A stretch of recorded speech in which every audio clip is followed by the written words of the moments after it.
Hello friends. आज हम start करने वाले हैं यूनिट नंबर 2 के लेक्चर नंबर 6। ठीक है। तो आज हम इस लेक्चर में क्या क्या पढ़ेंगे वो हम आपको समराइज कर दे रहे हैं। उसके बाद आगे हम डिटेल में इसका टॉपिक बाई टॉपिक पढ़ेंगे। तो इसमें हम मेनली पढ़ेंगे कि कर्व, कोई भी कर्व है उसको ट्रेस कैसे किया जाता है। कोई भी इक्वेशन दिया रहेगा उसमें उसका कर्व कैसे ट्रेस करेंगे कार्टेशियन फॉर्म में। और दूसरा टॉपिक ये है कि आप पोलर फॉर्म में किस तरह से मतलब कर्व ट्रेस कीजिएगा, वो भी आज हम इस लेक्चर में देखेंगे। तो इस वीडियो को आप बहुत ध्यानपूर्वक देखें। मैंने बहुत सिंपल और आसान भाषा में इसको समझाने की कोशिश किया है। आशा करता हूँ आपको समझ में आया होगा, आएगा अभी। चलिए देखते हैं। तो अगर आखिर हम कार्टेशियन फॉर्म में जब कोई भी कर्व को ट्रेस करते हैं तो उसके कुछ स्टेप्स होते हैं। ठीक है। तो जब हम कोई भी कर्व को ट्रेस करते हैं नॉर्मली देखा जाए, तो अगर मान लीजिए आपको कहा दिया जाए f of x equal to x square. ठीक है। तो आप यहाँ पे आप जानते हैं इसका कर्व जो है ये तो आसान, ये क्वाड्रेटिक है इक्वेशन है। दैट मीन्स इसका आप आसानी से कर्व फाइंड कर सकते हैं। इसको आपने क्लास 9 10 में भी कर रखा होगा, जिससे एफ ऑफ एक्स को मैंने वाई मान लिया, वाई का एक्स स्क्वायर है। यहाँ पे मैंने वाई और एक्स लिख दिया, और एक्स का वैल्यू जो भी स्मॉलर से स्मॉलर हो सकता है, प्लस माइनस मैंने दोनों पुट कर हमें पुट करना होगा।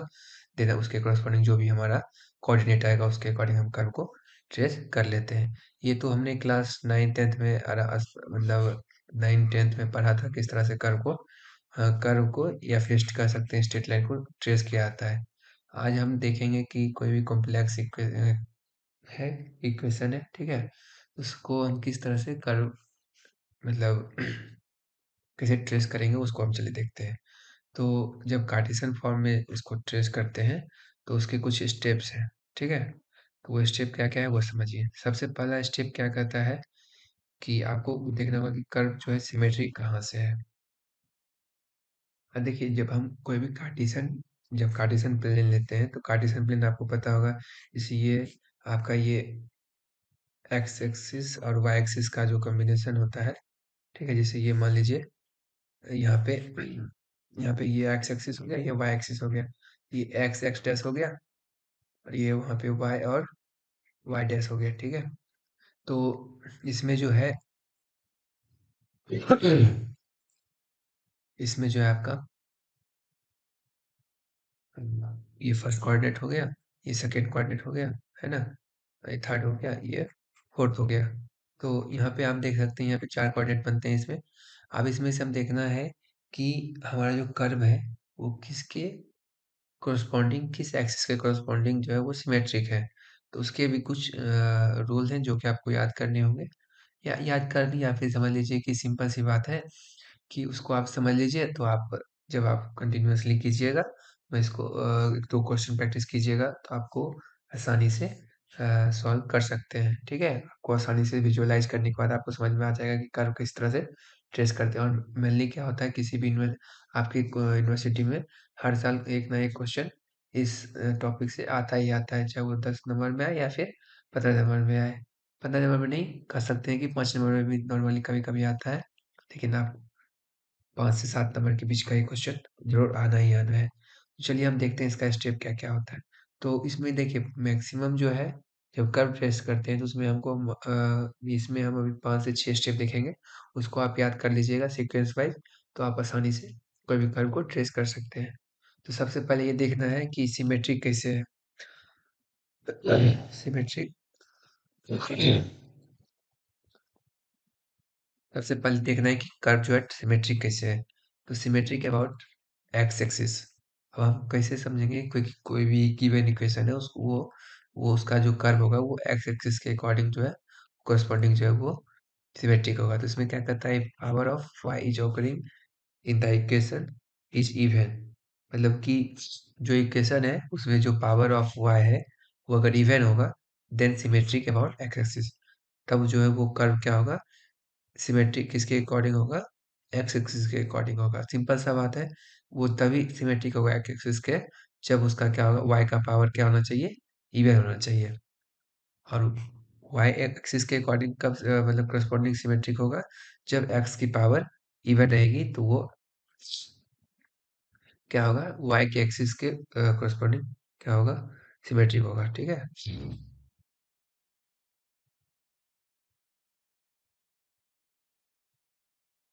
जब वाई एक्सिस के सिमेट्रिक कब होगा, जब वाई एक्स की पावर जब इवन होगी तो वाई एक्सिस के कोरस्पॉन्डिंग जो है वो सिमेट्रिक होगा। अब देखिए कभी ये होता है कि symmetric about x and y axis, if आप देखिए कभी कभी क्या होता है ना कि जैसे एक्स एक्सिस है और वाई एक्सिस, दो एक्सिस है, तो उसके मिडिल में जाके वो कर्व जो है वो सिमेट्रिक हो जाता है। जैसे ये देखिए, मैं एग्जांपल बता रहा हूँ आपको, यहाँ पे आप समझ सकते हैं। जैसे ये एक्स एक्सिस है और ये वाई एक्सिस है, तो इस दोनों का जो है इस मिडिल में ये कर्व जो है इस तरह से भी सिमेट्रिक होता है।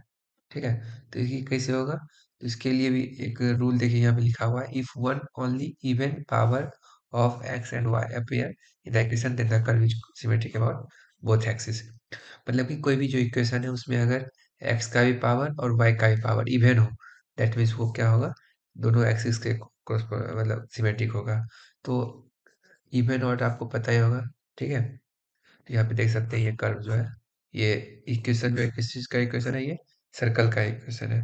तो आपको पता है कि सर्कल जो है वो एक्स एक्सिस के और वाई एक्सिस के कोरस्पॉन्डिंग भी जो है वो सिमेट्रिक है। ठीक है,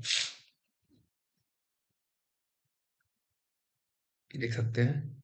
ठीक है, ये मान लीजिए ये जो है ये आपका यहाँ पे रेडियस है, तो यहाँ पे मान लीजिए इसका कोऑर्डिनेट जो है 1,0 हो गया। तो ये आपका सर्कल जो है वो एक्स एक्सिस और वाई एक्सिस दोनों के करस्पॉन्डिंग सिमेट्रिक है। और सिमेट्रिक अबाउट ओरिजिन, ओरिजिन से कब सिमेट्रिक होगा, if equation remains unchange if when x and y are replace by minus x and minus y. मतलब कि अगर जो इक्वेशन दिया गया है उसमें एक्स की पावर और वाई की पावर को एक्स और वाई को माइनस एक्स और वाई से रिप्लेस कर दिया जाए, तो उसमें जो इक्वेशन है वो अनचेंज रहेगा, एज इट इज रहेगा। दैट मीन्स उस कंडीशन में क्या होगा, उस वो जो है कर्व है वो ओरिजिन से सिमेट्रिक होगा। ठीक है, जैसे इसमें देख लीजिए जो मैंने एक एग्जांपल लिखा है, इसमें आप देख सकते हैं एक्स की पावर 5 है, वाई की पावर 5 है। यहाँ पे 5a² एक्स की स्क्वायर इंटू वाई है। तो यहाँ पे एक्स को अगर माइनस वाई से रिप्लेस करें और वाई को माइनस वाई से रिप्लेस करें, देन उसके बाद इसको अगर माइनस से करेंगे तो ये तो स्क्वायर हो जाएगा, ये माइनस का माइनस ही रह जाएगा, तो ये फिर हो जाके आपको ये माइनस ही आ जाता है। ठीक है, और इधर भी आपको माइनस ही रह जाएगा। तो इसलिए मतलब इसमें कोई चेंजेस नहीं आएंगे, दैट मीन्स ये कर्व जो है आपको सिमेट्रिक होगा ओरिजिन का। तो आपने देखा कि मतलब जो कर्व है वो सिमेट्रिक होता है, तीन चार चार कंडीशन हमने यहाँ पे पढ़ा। पहले तो वो या तो एक्स एक्सिस के कोरस्पॉन्डिंग वो सिमेट्रिक होगा, या तो फिर वाई एक्सिस के कोरस्पॉन्डिंग सिमेट्रिक होगा, या फिर कह सकते हैं दोनों एक्सिस के कोरस्पॉन्डिंग सिमेट्रिक हो सकता है, या फिर ओरिजिन के कोरस्पॉन्डिंग जो है वो सिमेट्रिक हो सकता है। सिमेट्रिक हमने अच्छा से समझ लिया।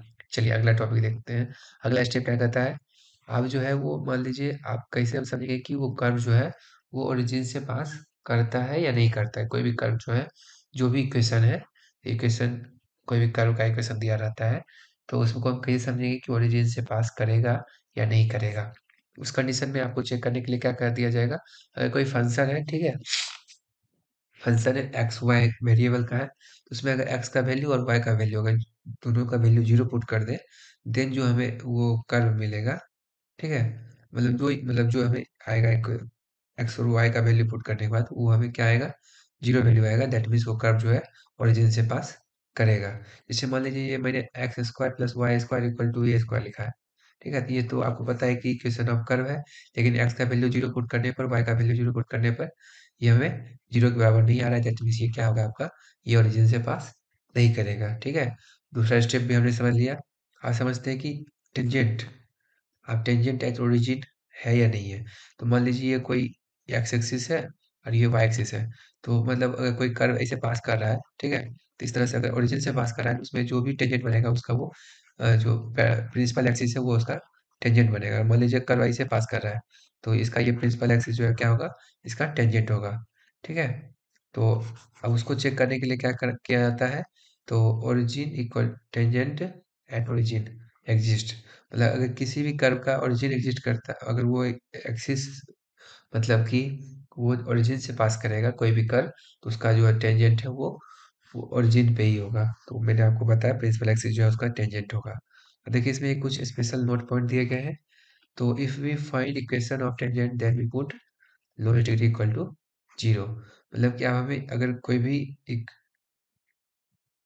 मतलब कि इक्वेशन अगर फाइंड करना होगा टेंजेंट का, उसमें क्या करना है कि जो भी फंक्शन दिए गए हैं, चाहे वो जितने मतलब वेरिएबल के एक्स वाई वेरिएबल के होंगे, ठीक है, तो उसमें क्या करना है, जो जो लोएस्ट डिग्री है उसको जीरो के बराबर पुट कर देना है।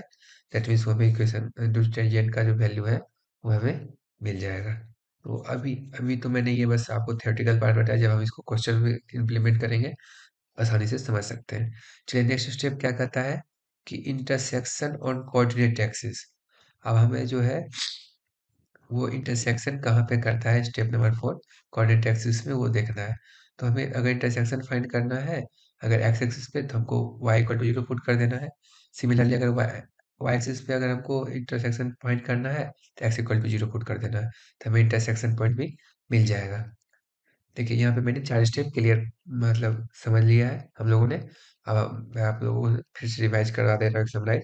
सबसे पहले आपको सिमेट्रिक देखना है, फिर देखना है कि वो कर्व जो है वो आपका ओरिजिन से पास करता है।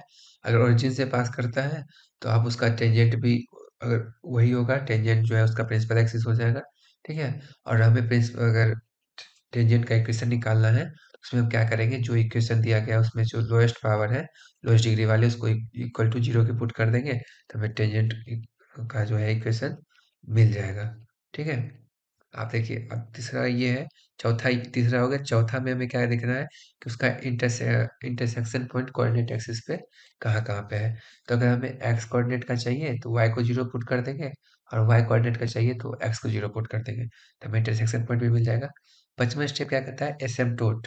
अब एक ये नया वर्ड आपने पढ़ा, सुना है, पढ़ा नहीं होगा लेकिन इसको सुना होगा। चलिए इसको हम समझते हैं, एसिम्पटोट क्या होता है। Tangent of a curve at infinity is called asymptote. मतलब कोई एक कर्व है, ठीक है, उसका जो टेंजेंट है वो क्या होगा, इन्फिनिटी पे होगा, उसे हम लोग एसिम्पटोट कहते हैं। एसिम्पटोट जो है दो टाइप्स का होता है, एक होता है पैरेलल, एक होता है ऑब्लिक, ठीक है। तो अभी हम लोग को मेनली पैरेलल ही पढ़ना है, तो हम समझते हैं कि एसिम्पटोट मतलब कोई भी अगर कर्व इक्वेशन दिए गए हैं तो उसके एसिम्पटोट जो है वो किस तरह से फाइंड करना है, तो वो देखते हैं। अगर अगर देखेंगे कि जो पैरेलल होगा एक्स एक्सिस के अकॉर्डिंग पैरेलल होगा तो उसको हम क्या करेंगे, then equate the coefficient of highest degree term of x to zero if it is not constant. मतलब कि कोई भी इक्वेशन दिया जाता है तो उसको क्या करना है, जो हाईएस्ट डिग्री जो वेरिएबल्स हाईएस्ट डिग्री टर्म है, ठीक है, ऑफ एक्स मतलब एक्स का जो अगर एक्स एक्स एक्सिस के कोरस्पॉन्डिंग अगर हमें एसिम्पटोट फाइंड करना है, ठीक है, एक्स एक्सिस के पैरेलल में, देन उसमें जो एक्स का जो हाईएस्ट ऑर्डर हाईएस्ट डिग्री होगा उसका जो कोफिशिएंट होगा अगर वो कांस्टेंट नहीं है उसको जीरो के इक्वल पुट कर देंगे, ठीक है। अगर हमें वाई एक्सिस के कोरस्पॉन्डिंग पैरेलल अगर हमें एसिम्पटोट निकालना है, देन जो वाई का जो हाईएस्ट डिग्री वाला टर्म है उसके कोफिशिएंट को जीरो के बराबर पुट कर देंगे अगर वो कांस्टेंट नहीं है तो। जैसे देखिए आपने तो ये थ्योरेटिकल समझ लिया, अब इसको हम एग्जांपल के थ्रू समझते हैं तो आसानी से समझ में आ जाएगा। तो यहाँ पे देख सकते हैं कि जो x square minus y minus x जो है इक्वल टू जीरो है, ठीक है। तो यहाँ पे highest power coefficient of x जो है वो क्या है, एक्स स्क्वायर है। तो एक्स स्क्वायर का जो मतलब हमें देखना है कि एसिम्पटोट जो है पैरेलल है या नहीं है। तो एक्स स्क्वायर का जो कोफिशिएंट है वो वाई है जो कि कांस्टेंट टर्म नहीं है, तो उसको हम जीरो के पुट कर देंगे। That means then the asymptote parallel to x axis that is y equal to zero. मतलब कि जो एसिम्पटोट होगा वो किसके वाई एक्स एक्सिस के पैरेलल हो जाएगा, कि यहाँ पे y इक्वल टू जीरो, तो y इक्वल टू जीरो वो एक्स एक्सिस पे ही बनता है, ठीक है। तो आपका एसिम्पटोट यहाँ पे आसानी से फाइंड कर सकते हैं, ठीक है।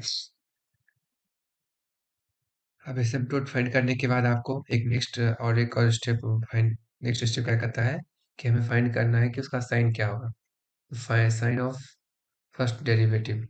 तो अगर मान लीजिए दो इंटरवल दिए गए हैं, ठीक है, तो उस इंटरवल के बीच में हमारा कर्व जो है वो उसका साइन क्या होगा, प्लस होगा, पॉजिटिव होगा, निगेटिव होगा, वो हम देखेंगे।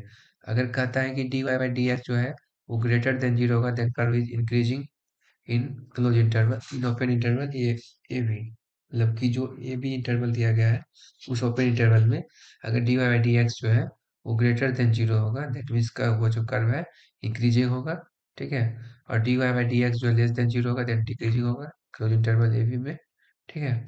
और dy बाई डी एक्स अगर जीरो के बराबर होगा then point is stationary point where maximum minimum can be occur. मतलब कि dy बाई डी एक्स जो है अगर जीरो होगा उस इंटरवल के बीच में, दैट मीन्स उस इंटरवल में, तो देन वो जो कर्व है उस पॉइंट पे वो स्टेशनरी पॉइंट कहलाएगा। ठीक है, जिस पॉइंट पे वो dy बाई डी एक्स जो जीरो होगा और वो मैक्सिमम मिनिमम में ओकर करेगा। अब देखिए sign of second order derivative, ये हमें क्या डिटरमाइन करता है, क्या हमें बताता है। तो अगर d y by d x जो है, d d two y by d x square जो है अगर ग्रेटर देन जीरो होगा देन कर्व इज कॉन्वेक्स और कॉनकेव अपवर्ड। ठीक है, मतलब ऊपर की तरफ जो है कर्व जो है हमारा वो कनकेव या कॉन्वेक्स होगा। ठीक है, लेकिन अगर d two y by d x square जो है लेस देन जीरो होगा देन कर्व इज कनकेव और कन्वेक्स डाउनवर्ड, मतलब नीचे की ओर जो है वो होगा, कनकेव होगा या फिर कन्वेक्स होगा। अब देखिए point of inflection, next step जो हमारा है, सातवां स्टेप है, ये स्टेप नंबर 7।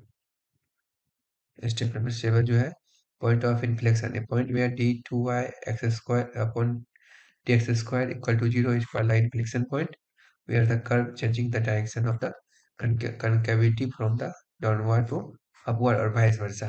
मतलब कि अगर d d two y d x square जो है और डी एक्स स्क्वायर अगर जीरो के बराबर हो जाएगा उसको पुट करने के बाद, तो वो इन्फ्लेक्शन पॉइंट हो जाएगा। ठीक है, उस कंडीशन में क्या होता है कि वो जो इन्फ्लेक्शन पॉइंट होता है उसमें हमारा कर्व जो है वो अपनी कनकेविटी को चेंज करता है, या तो डाउनवर्ड से अपवर्ड की तरफ या फिर अपवर्ड से डाउनवर्ड की तरफ। ठीक है, तो चलिए नेक्स्ट देखते हैं। इतना बात आपको समझ में आ गया होगा, स्टेप 7 स्टेप है। ठीक है, तो इसमें से देखिए आप दो स्टेप को आप अगर यहाँ पे छोड़ के भी चलिएगा तो मतलब आपके एग्जाम पर्पज से आप मेनली स्टेप भी लिख दीजिएगा। तो आपको अगर 7 नंबर का आंसर है, क्वेश्चन है, तो आपको 5 नंबर आसानी से, 5 से 4 नंबर आसानी से मिल जाएगा। ठीक है, लेकिन एक बात और है कि अगर हमें ये सब स्टेप को सही से एक्सप्लेन करके लिखना होगा। देखिए इसमें आप देख सकते हैं कि जो पाँचवाँ, छठा और सातवां स्टेप जो 6th नंबर और 7th नंबर जो स्टेप है उसमें आप देख सकते हैं मैंने यहाँ पे डेरिवेटिव निकाला है। तो डेरिवेटिव को जो है वो मैं साइन फाइंड करने के लिए इसलिए निकाला है क्योंकि जो हमें मतलब जब कर्व को हम ट्रेस करेंगे तो ट्रेस करने के दरमियान जो हमें कर्व जो है वो कभी एक्स एक्सिस में जाएगा, कभी वाई एक्सिस के फर्स्ट क्वाड्रेंट में जाएगा, तो उसमें जो हमारा साइन चेंज होता है।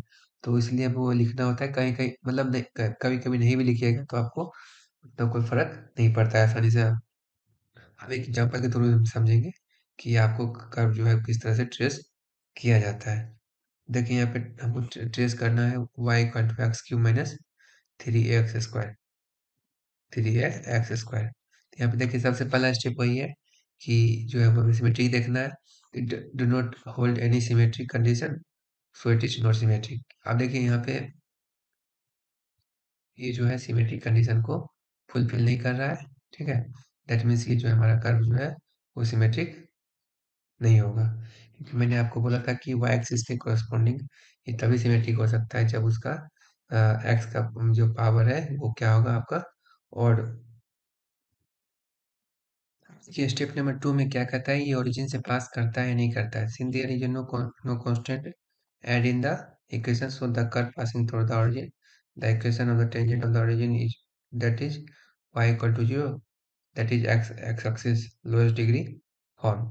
अब यहाँ पे देख सकते हैं कि जो ये जो है ये जो इक्वेशन है, ठीक है, y equal to x cube minus three x square, वो आपको ओरिजिन से पास करता है। कैसे करता है, तो यहाँ पे आप देख सकते हैं इसमें कोई कांस्टेंट टर्म नहीं ऐड है या सब्ट्रैक्ट नहीं किया गया, तो इसमें मतलब हम ये कह सकते हैं कि जो है यहाँ पे जो मैंने इक्वेशन ऑफ टेंजेंट का क्या मतलब निकालने के लिए मैंने क्या बोला था कि जो लोएस्ट डिग्री जो है, लोएस्ट डिग्री फॉर्म जो भी जो लोएस्ट डिग्री है जिसका, उसको हम क्या करेंगे, जीरो इक्वल टू जीरो के रूप में उसको पुट कर देंगे, तो हमारा जो है एक इक्वेशन ऑफ टेंजेंट मिल जाएगा। तो यहाँ पे लोएस्ट डिग्री जो वो क्या है आपका टेंजेंट का, वो वाई वाई वेरिएबल के कोरस्पॉन्डिंग जो आपका लोएस्ट डिग्री है, दैट मीन्स उसको जीरो की पुट कर देंगे। दैट मीन्स वो हमारा जो इक्वेशन है वो एक्स एक्सिस के मतलब जो टेंजेंट है वो एक्स एक्सिस के कोरस्पॉन्डिंग होगा। ठीक है, ये समझ में आ गया।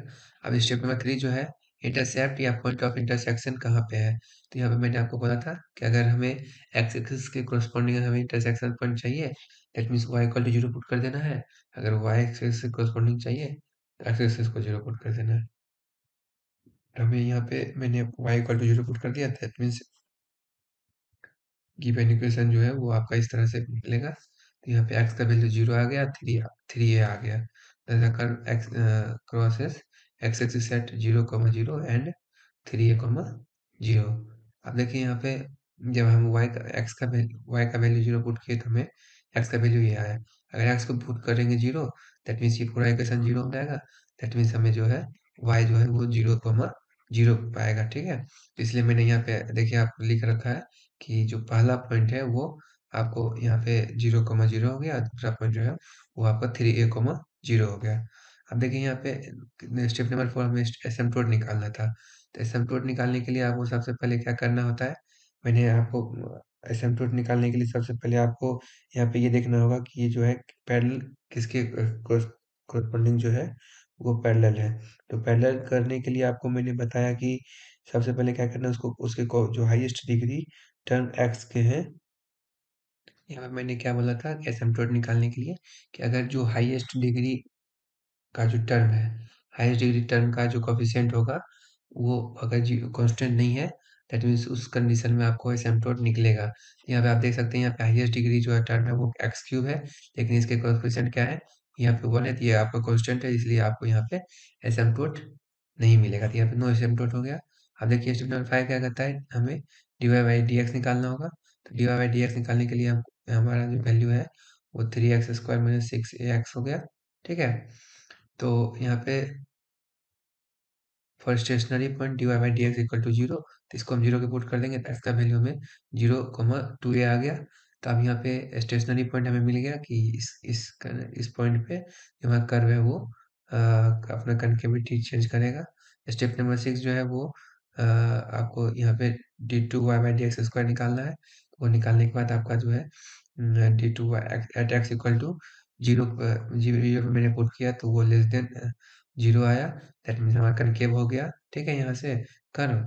और जब वाई मैक्स जो है वो निकालने के लिए इक्वल टू, इसको वाई मैक्स जब निकालते हैं तो यहाँ पे इक्वल टू जीरो होगा, क्योंकि y max equal to zero. And d2y/dx² x equal to 2a पे जो हमारा स्टेशनरी पॉइंट है उस पे अगर हम पुट करेंगे तो हमारा कन्वेक्स आ गया, ठीक है। तो वाई मिनिमम जो है हमारा इस कंडीशन में क्या हो गया, -4a³ हो गया।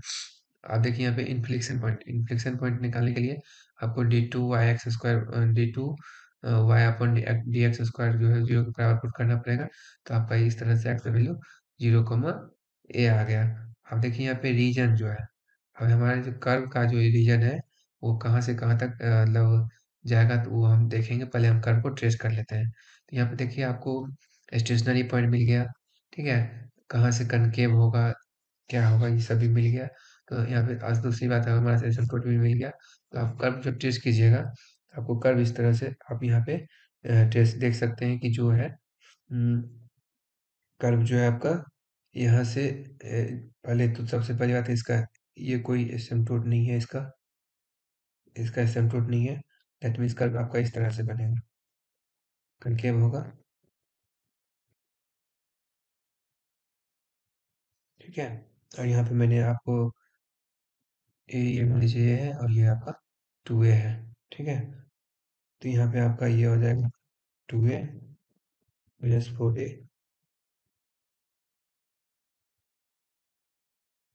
4a³ हो जाएगा।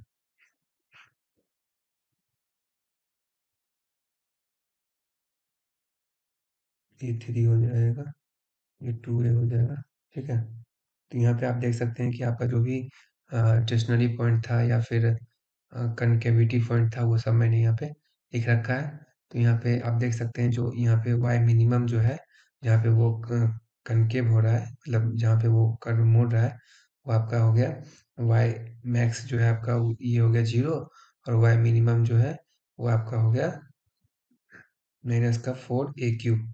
तो यहाँ पे मैंने लिख दिया है, ठीक है।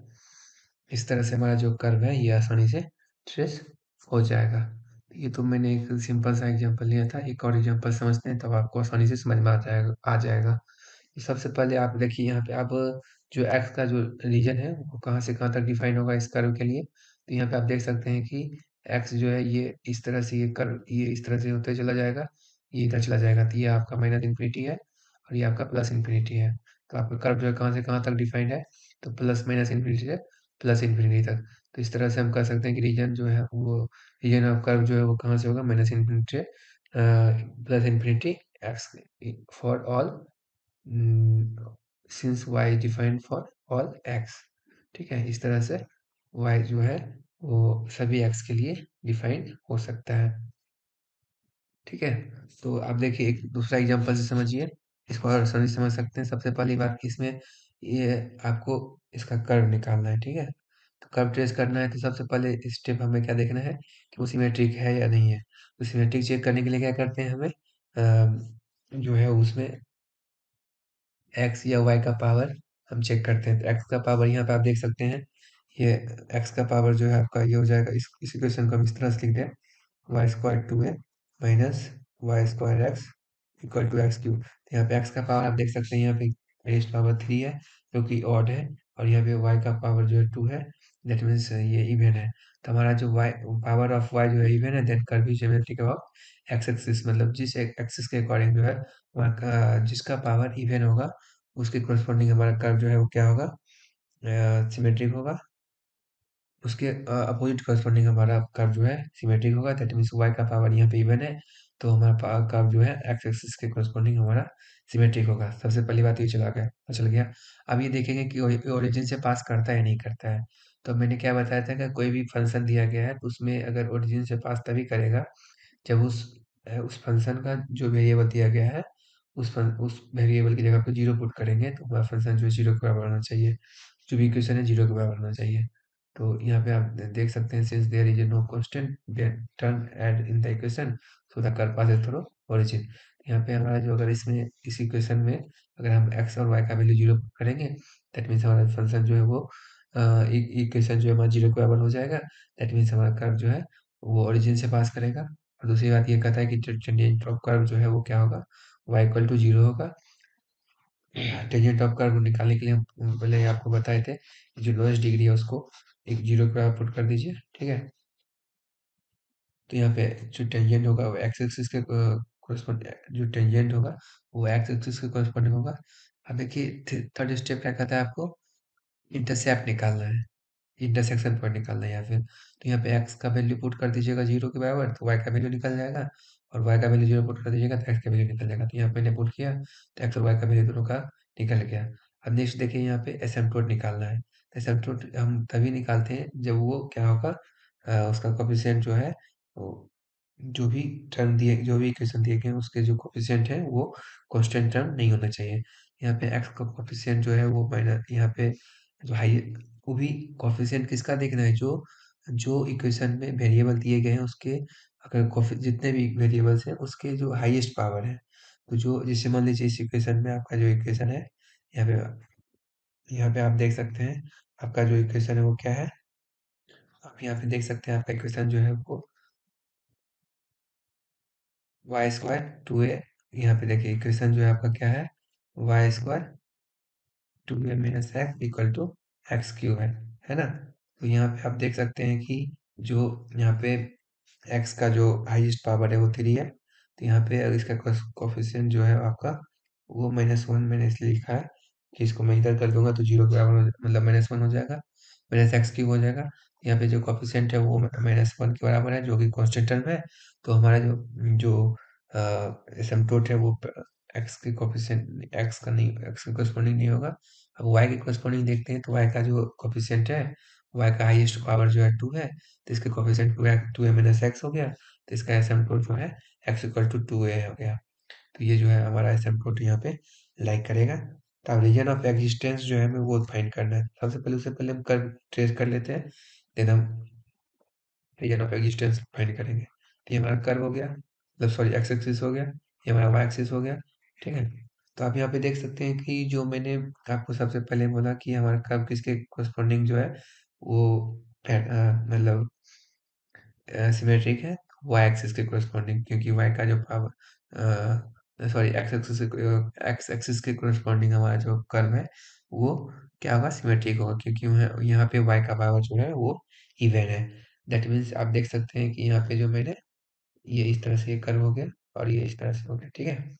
तो इस तरह से आप देख सकते हैं ये हो गया आपका कर्व। अब ये जो है ओरिजिन से पास करता है, तो ओरिजिन से मैंने यहाँ पे ओरिजिन से लाया है। अब यहाँ से भी ये सिमेट्रिक हो जाएगा ऐसे करके, और इसका एसिम्पटोट जो है वो 2a है। तो यहाँ पे आप देख सकते हैं ये जो है यहाँ पे 2a लिख दिया है, 2a मैंने स्ट्रेट लाइन में दिया था, और यहाँ पे 0।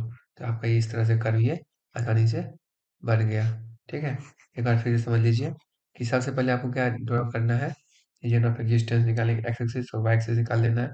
फिर आपका जहाँ से एसिम्पटोट जा रहा है उसके कोरस्पॉन्डिंग जो हमारे लाइन ड्रॉ कर लेना है, और वहां से हमें एक एसिम्पटोट जो है वो क्या, एसिम्पटोट क्या कि मैंने बताया था एसिम्पटोट का डिफिनेशन।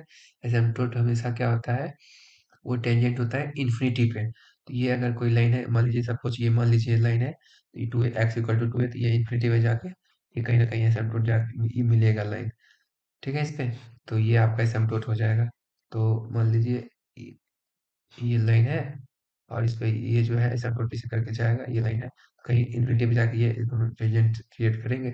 तो वो बात की बात है, तो हम ये एक लाइन ड्रॉ कर लिए एक्स इक्वल टू 2a पे, और इस तरह से हमारा जो है सर्कल इस इसके अकॉर्डिंग हमारा कर्व ड्रॉ हो जाएगा। और ये सिमेट्रिक एक्सिस क्या है, तो इसके जैसे ऊपर है ऐसे नीचे भी बनेगा। तो ये इस तरह से बन गया। आप देखिए कभी कभी इसमें से कुछ बच्चे ऐसे भी कर सकते हैं कि ये ऐसे कुछ बच्चे ड्रॉ इस ग्राफ को, इस कर्व को ऐसे भी कर सकते हैं ड्रॉ, जैसे ऐसे लाइन से लाइन, और यहाँ पे ऐसे करके, और ये ऐसे कर देते हैं। आप यहाँ पे देख सकते हैं ये भी जो है सिमेट्रिक है, एक्सिस है, और ये इसका भी जो एसिम्पटोट है वो इन्फिनिटी पे मिल रहा है, लेकिन ये ग्राफ सही नहीं है। क्यों नहीं सही है?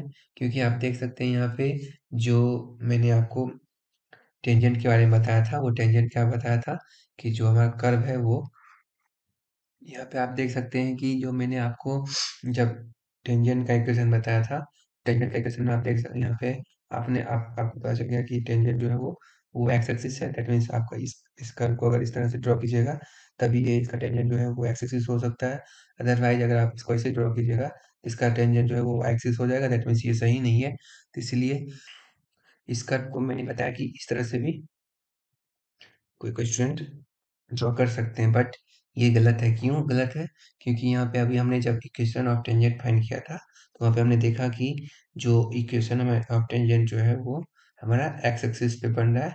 तो y इक्वल टू 0 है, दैट मीन्स एक्स एक्सिस हमारा टेंजेंट है। तो अगर हम इसको इस तरह से फाइंड करेंगे तो आप देख सकते हैं कि ये जो टेंजेंट है ये y एक्सिस बन जा रहा है, जो कि हमारा गलत हो जाएगा। तो इसीलिए आप याद रखिएगा हमेशा कि ये जो कर्व है आपको इसी तरह से फाइंड होगा, क्योंकि यहाँ पे आप देख सकते हैं ये कर्व ऐसे आया और ये ऐसे जा रहा था, ठीक है। देन आफ्टर उसके बाद ये ऐसे आया और ये ऐसे करके आ रहा था। यहाँ पे आप देख सकते हैं कि जो टेंजेंट है वो आपका एक्स एक्सिस ही है। तो इस तरह से ये आपका हो गया सॉल्यूशन, ठीक है। आपको याद हो गया होगा किस तरह से हम कोई भी इक्वेशन दिए रहेंगे और आपको उसको कार्टेशियन फॉर्म में कर्व को ट्रेस करना है। सबसे पहला स्टेप उसमें ये देखना है कि वो सिमेट्रिक है। सिमेट्रिक चेक करने के लिए आपको 3-4 कंडीशन दिया गया है, तो उस कंडीशन को आप देख सकते हैं। फिर उसके बाद आप देखिएगा ओरिजिन से पास करता है, फिर देखिएगा कि उसका उस ओरिजिन से पास करने के बाद उसका टेंजेंट, मतलब उसका टेंजेंट का इक्वेशन क्या बनता है। फिर टेंजेंट का इक्वेशन फाइंड करने के बाद आप उसको कनकेविटी भी यहाँ पे आप देख सकते हैं, कनकेविटी मैंने ये चेक नहीं किया। क्यों नहीं चेक किया? क्योंकि कभी-कभी इक्वेशन को हम आसानी से इस तरह से भी ड्रॉ कर सकते हैं, उसमें हमको प्लस माइनस साइन नहीं देखना होता है। अगर हम चाहें तो आसानी से देख सकते हैं। समझ सकते हैं कि ग्राफ को देखने के बाद आपको मेनली एग्जाम में जो है ये मतलब इस ये जो मैं क्वेश्चन करवाया हूँ, इससे 1-2 क्वेश्चन और इसी के अकॉर्डिंग आप प्रैक्टिस कर लीजिएगा, तो आपको आसानी से सॉल्व क्वेश्चन को कर सकते हैं। फिर उसके बाद आपको चौथा स्टेप देखना है कि ये एसिम्पटोट उसका है या नहीं है। तो एसिम्पटोट फाइंड करने के लिए जो भी क्वेश्चन दिए गए हैं उसमें जो भी वेरिएबल्स है उसके जो हाईएस्ट ऑर्डर है उस हाईएस्ट डिग्री है उसमें जो उसका कोएफ़िशिएंट जो है अगर कांस्टेंट है तो वो उसमें से एसिम्पटोट नहीं होंगे। अगर कांस्टेंट टर्म नहीं है, दैट मीन्स वो जो है उसको 0 की इक्वेट कर देंगे, तो हमारा जो है वो एसिम्पटोट उसके एसिम्पटोट मिल जाएगा। एसिम्पटोट फाइंड करने के बाद हमें जो रीजन ऑफ एग्जिस्टेंस फाइंड फिर कर्व ट्रेस करना होगा, और कर्व ट्रेस करने के बाद आपको रीजन ऑफ एग्जिस्टेंस फाइंड करना होगा। तो यहाँ पर रीजन ऑफ एग्जिस्टेंस जो है आपका ये हो गया x belongings to 0 to 2a। तो यहाँ पे आप देख सकते हैं, यहाँ पे रीजन ऑफ एग्जिस्टेंस हमें मिल गया। तो यहाँ तक आपको अच्छा से समझ में आ गया होगा। आशा करता हूँ आपको इसमें कोई प्रॉब्लम नहीं हुआ होगा। अगर इसके बावजूद भी अगर कोई समस्या है तो आप प्लीज़ कमेंट सेक्शन में मुझे बता सकते हैं। मैं इसके रिगार्डिंग और भी कई क्वेश्चन, एक तो और भी क्वेश्चन आपके लिए ले आऊँगा। अगला देखिए, कार्टेशियन में जब हम कर्व को ट्रेस कर लिए तो अब हमें पोलर फॉर्म में कर्व को ट्रेस करना होगा। अगर कभी-कभी क्वेश्चन में मतलब एग्जाम में दे दिया जाता है कि आपको जो कर्व ट्रेस करना होगा पोलर फॉर्म में दिया, मतलब दिया रहना चाहिए, दिया रहता है, उसमें आपको कर्व ट्रेस करना होगा। तो इसमें भी देखिए वही है, प्रोसीजर है, लेकिन कुछ मतलब इसमें थोड़ा इसके जो मतलब जो स्टेप बाय स्टेप एल्गोरिदम है वो थोड़ा अप्रोचेस इसके थोड़ा डिफरेंट रहते हैं। बस बाकी वो स्टेप वही याद रखने की, सिमेट्रिक है या फिर जो भी कर्व है वो कहाँ से घूमेगा, कहाँ पे कनकेव होगा, कहाँ प्लस होगा, कहाँ माइनस होगा। चलिए उसको देखते हैं। तो सबसे पहले इसमें क्या स्टेप कहता है कि सिमेट्रिक। तो आप सिमेट्रिक हम कैसे समझेंगे कि ये जो कर्व है वो जो इक्वेशन दिया गया वो सिमेट्रिक होगा या किसके सिमेट्रिक नहीं होगा। तो यहाँ पे देखिए, अगर इसमें भी कंडीशन 3-4 कंडीशन दिए गए। अगर थीटा का वैल्यू माइनस थीटा पुट कर दें, अगर कोई चेंज नहीं आता है, देन का कर्व जो है वो इनिशियल लाइन के कॉरस्पॉन्डिंग जो है सिमेट्रिक होगा। मतलब कि ये कोई कर्व है, मान लीजिए मतलब कि ये एक्स एक्सिस है, ये वाई एक्सिस है। तो कोई इक्वेशन दिया रहेगा, अगर उसमें अगर थीटा का वैल्यू माइनस थीटा पुट कर दे, दैट मीन्स जो है उसमें कोई चेंजेज अगर नहीं आएगा, दैट मीन्स वो कर्व जो है आपका वो किसके इनिशियल लाइन के कॉरस्पॉन्डिंग जो है वो सिमेट्रिक होगा। जैसे मान लीजिए कॉस थीटा का जो वैल्यू होता है, कॉस कॉस थीटा का वैल्यू अगर हम थीटा की जगह पे माइनस थीटा पुट कर दें तो भी कोई चेंजेस नहीं आते हैं। तो उस कॉरस्पॉन्डिंग में क्या होगा, आपका कर्व जो है कुछ इस प्रकार से बनता है।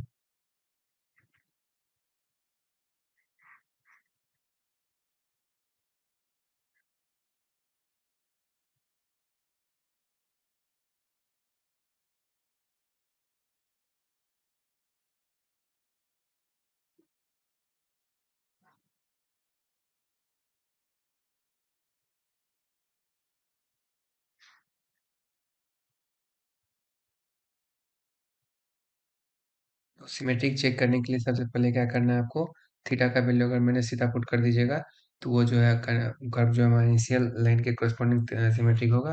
उसका कुछ एग्जांपल दिए गए हैं।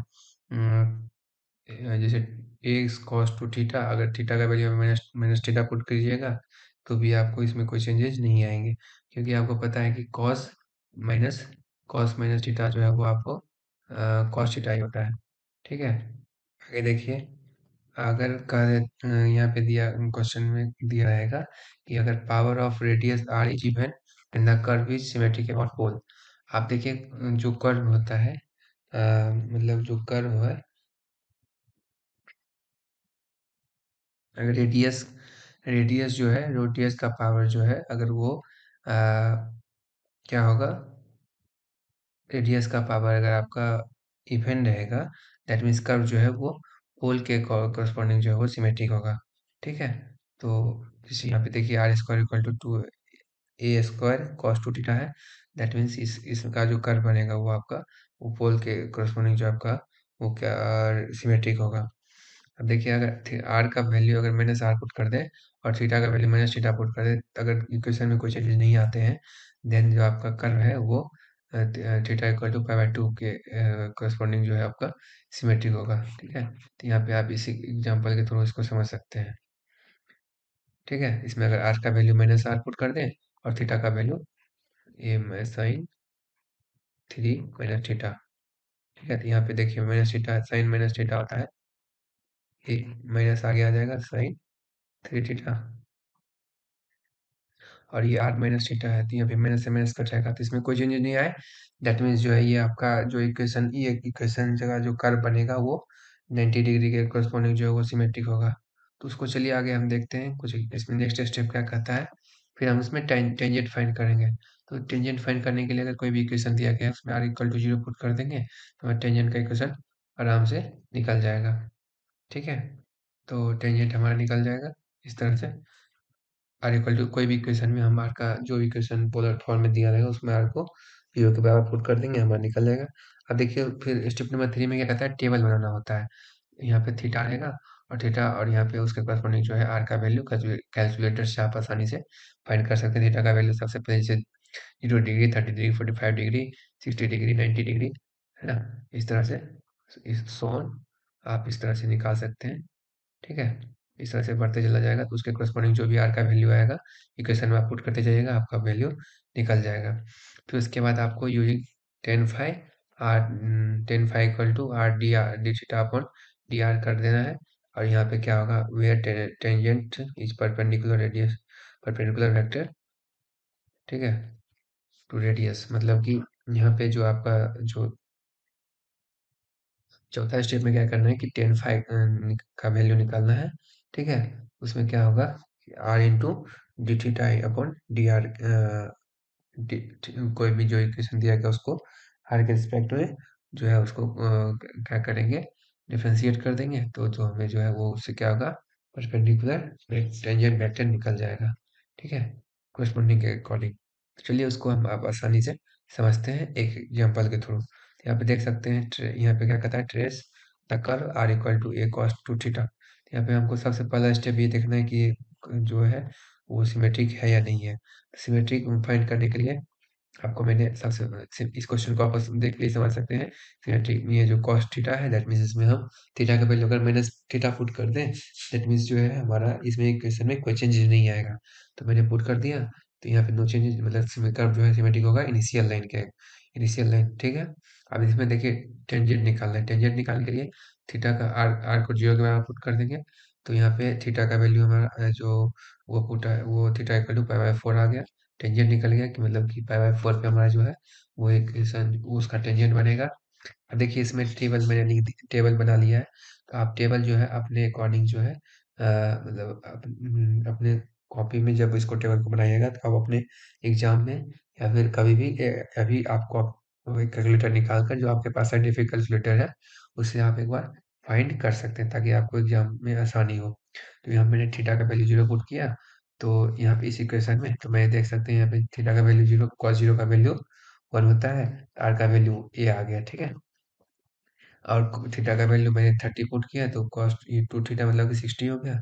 कॉस 60 का वैल्यू 1/2 होता है, दैट मीन्स a/2। इस तरह से कोरस्पॉन्डिंग हम देखते जाएंगे तो हमारा जो है 180 तक हम फाइंड कर लिए। तो हमारा आर थीटा के कोरस्पॉन्डिंग हमारा आर का वैल्यू निकल गया। ठीक है, step number 3 complete. Step number 4 में हमें टेन फाइंड निकालना होगा।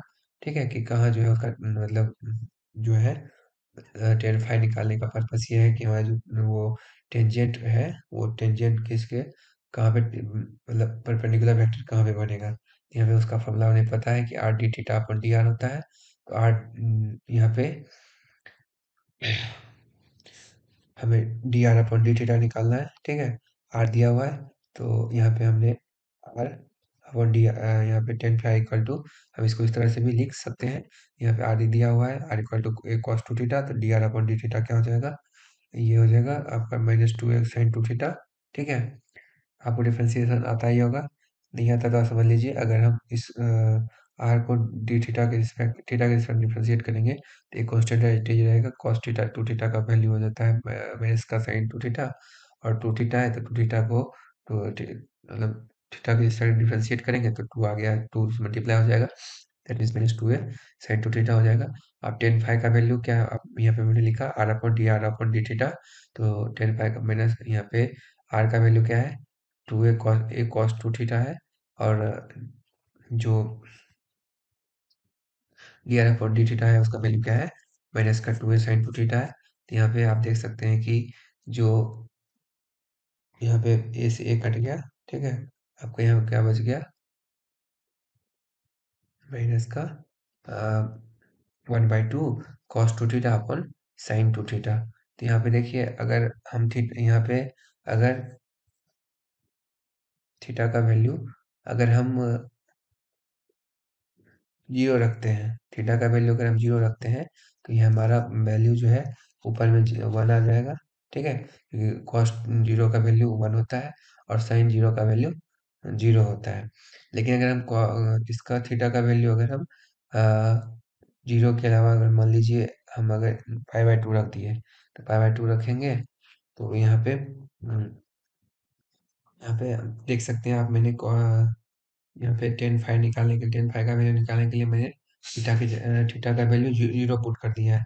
अब मैंने जीरो क्यों पुट किया, क्योंकि हमें जो परपेंडिकुलर मतलब जो हमें परपेंडिकुलर वेक्टर चाहिए था, उसमें हमें मतलब परपेंडिकुलर मतलब कि मैक्सिमम वैल्यू चाहिए था। तो वहाँ पे हम देख सकते हैं टेन फाइव का वैल्यू जो है मैक्सिमम कब होगा, जब मतलब कि मतलब उसमें अगर हम इन्फिनिटी कब जाएगा, इन्फिनिटी का मतलब हो गया कि मैक्सिमम हो गया, तो वहाँ पे जो टेन फाइव वो मैक्सिमम कब होगा, जब वो इन्फिनिटी होगा। तो यहाँ पे इन्फिनिटी कब बनेगा, 1/0 करेंगे तो इन्फिनिटी होता है। तो यहाँ पे देख सकते हैं वो यहाँ कॉस जीरो का वैल्यू अगर 1 होगा और साइन जीरो का वैल्यू जीरो होगा, तो 1/0 इक्वल टू इन्फिनिटी होता है। That means tan phi equal to infinity, phi equal to tan plus infinity, infinity tan phi जो हमारा जो परपेंडिकुलर वेक्टर है वो पाई/2 हो गया, फाइव का वैल्यू पाई/2। अब इसके कॉरस्पॉन्डिंग जो हमें कर्व को ट्रेस कर देना है। तो कर्व को ट्रेस करने के बाद आप देख सकते हैं मैंने पहले तो इसमें जो है वाई एक्सिस और ये एक्स एक्सिस मैंने बना दिया है। और इसके कॉरस्पॉन्डिंग 0 डिग्री, 30 डिग्री, 45 जो भी हमने टेबल में आया था उसके कॉरस्पॉन्डिंग हमने ये ग्राफ बना लिया है, ठीक है, जो मैंने सब लिख दिया है। अब जो है यहाँ पे एक चीज देख सकते हैं, जो हमारा कर्व जो है वो इनिशियल लाइन के कॉरस्पॉन्डिंग क्या है, वो इनिशियल लाइन के कॉरस्पॉन्डिंग हमारा कर्व जो है वो सिमेट्रिक है। तो यहाँ पे मान लीजिए ये कर्व है और यहाँ पे आप देख सकते हैं कि जो थीटा का वैल्यू अगर हम जीरो पुट करते हैं तो कर्व का वैल्यू हमें आर का वैल्यू ए आता है, ठीक है, ये आर हो गया और ये आपका थीटा का वैल्यू हो गया। तो यहाँ पे इस तरह से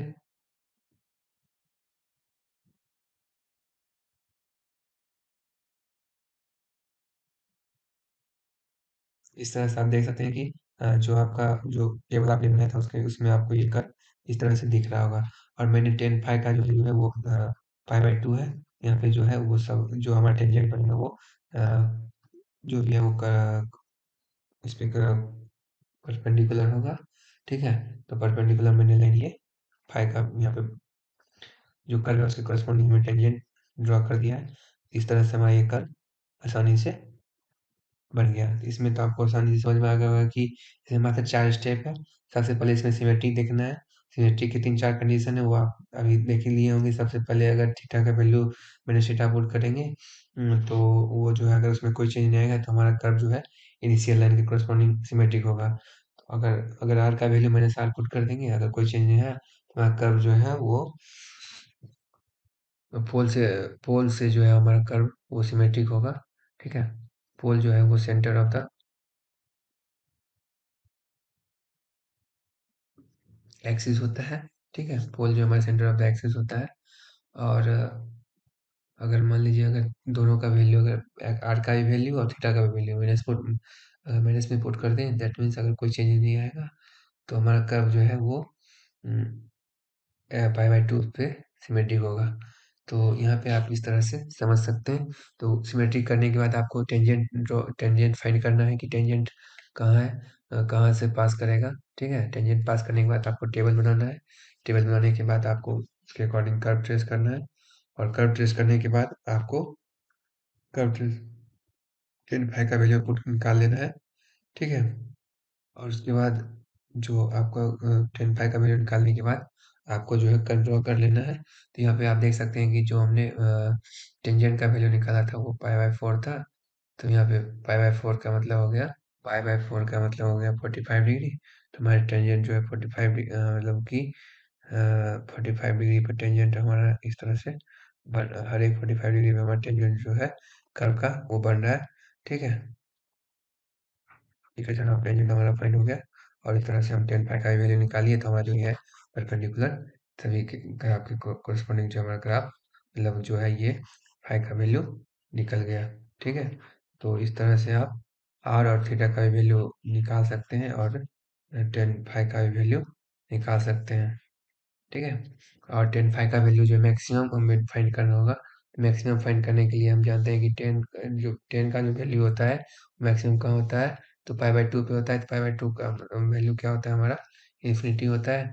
तो उसके अकॉर्डिंग हमारा जो भी अगर वैल्यू रहेगा तो वहाँ पे हम उसको पुट करेंगे कि किस किस एंगल पे जो है हमारा ग्राफ जो है वो इन्फिनिटी पे टच कर रहा है या फिर मैक्सिमम हो रहा है।